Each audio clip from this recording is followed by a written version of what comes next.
आणि आता बातमी हिंगोलीमध्ये पबजी खेळण्याच्या नादामुळे 2 तरुणांचा जीव गेला। हिंगोलीमध्ये रेल्वे रुळावर बसून पबजी खेळताना रेल्वेने या दोन्ही तरुणांना उडवले। नागेश गोरे आणि स्वप्नील अन्नपूर्वे अशी दोघांची नावे कळतात। काल संध्याकाळी रेल्वे रुळांवर बसून पबजी खेळत असताना हे 2 तरुण खेळण्यात इतके गुंग झाले होते की त्यांना पण रुळांवर बसलोय आणि ट्रेन येतेय हे देखील लक्षात येऊ शकलं नाही। आता बातमी मुंबईतली ग्रँड रोड इथल्या नाना चौकातल्या पाण्याच्या पाईपलाईनचं काम करताना पालिकेचे 5 कंत्राटी कामगार गुदमरलेत। यामधल्या एका कामगाराचा मृत्यू झाला आणि इतर 4 नायर हॉस्पिटलमध्ये दाखल करण्यात आलाय। या पाईपलाईनची दुरुस्ती करण्यासाठी हे कामगार खाली उतरले असताना ते गुदमरले। राजेश निजम असे या मृत कर्मचाऱ्याचं नाव कळतंय।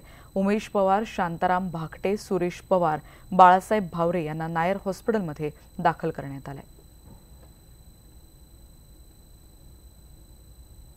मी आता मुंबईतल्या नाना चौक इथं उभा आहे आणि इथं काल एका बीएमसी कामगाराचा मृत्यू झालाय। पाण्याच्या पाईपलाईनची दुरुस्ती करताना तो याच ठिकाणी आत गेलेला होता आणि तिथं त्याचा मृत्यू झाला। त्याच्याबरोबरचे जे इतर 4 जण होते त्यांना देखील त्रास झाला आणि त्यांना देखील हॉस्पिटलमध्ये ॲडमिट करण्यात आलेलं आहे। मात्र राकेश निजाब ह्या व्यक्तीचा जो मृत्यू झाला तो नेमका कशामुळे झाला माहिती नाही आहे। कारण माहिती अशी देण्यात येते की कदाचित हे जे चेंबर जेव्हा उघडण्यात येतं त्यानंतर त्यातला जो गॅस तयार होतो त्या गॅसमुळे गुदमरून त्याचा मृत्यू झाला असावा किंवा इथं जे पाणी दिसतंय त्या पाण्यात बुडून त्यांचा मृत्यू झालेला असावा अशी शक्यता व्यक्त करण्यात येते।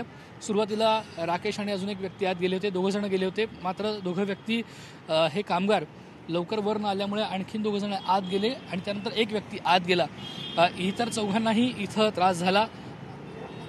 मात्र ते 4घे वर येऊ शकले। राकेश देखील वर आले होते, मात्र त्यांना तो त्रास सहन झाला नाही आणि त्यांचा हॉस्पिटलमध्ये गेल्यानंतर मृत्यू झाला अशी आपल्याला माहिती मिळते आहे। इतर जे 4 कर्मचारी आहेत आता त्यांच्यावर नायर हॉस्पिटलमध्ये उपचार सुरू आहेत। पोस्टमॉर्टममुळे नंतरच खरं तर समजू शकेल की पाण्यात बुडून यांचा मृत्यू झालेला आहे की तो गॅस इथला जो आहे तो त्याचा त्रास सहन झाल्यामुळे त्यांचा मृत्यू झाला हे समजू शकेल। कारण इथल्या इंजिनियर्स अशी माहिती दिली आहे की मुळात इथं पाण्यात पडून मृत्यू होण्याची शक्यता खूप कमी आहे आणि त्याचबरोबर इथं कुठलीही गॅस पाईपलाईन नाही आहे। त्याच्यामुळे कदाचित अनेक वेळा एखादी गोष्ट बंदिस्त जर असेल ती उघडल्यानंतर ते सफोकेशन होतं, त्या सफोकेशनमुळे राकेश यांचा दुर्दैवी मृत्यू झाला असेल अशी शक्यता व्यक्त करण्यात येते। अर्थातच पोस्टमॉर्टम नंतर हे सगळं समजू शकेल, पण निश्चितपणे अशा पद्धतीने मृत्यू होणं हा निश्चितच एक दुर्दैवी प्रकार म्हणावा लागेल। व्हिडिओ जर्नलिस्ट उमेश गोविलकर सोबत विवेक कुलकर्णी, न्यूज 18 लोकमत, मुंबई।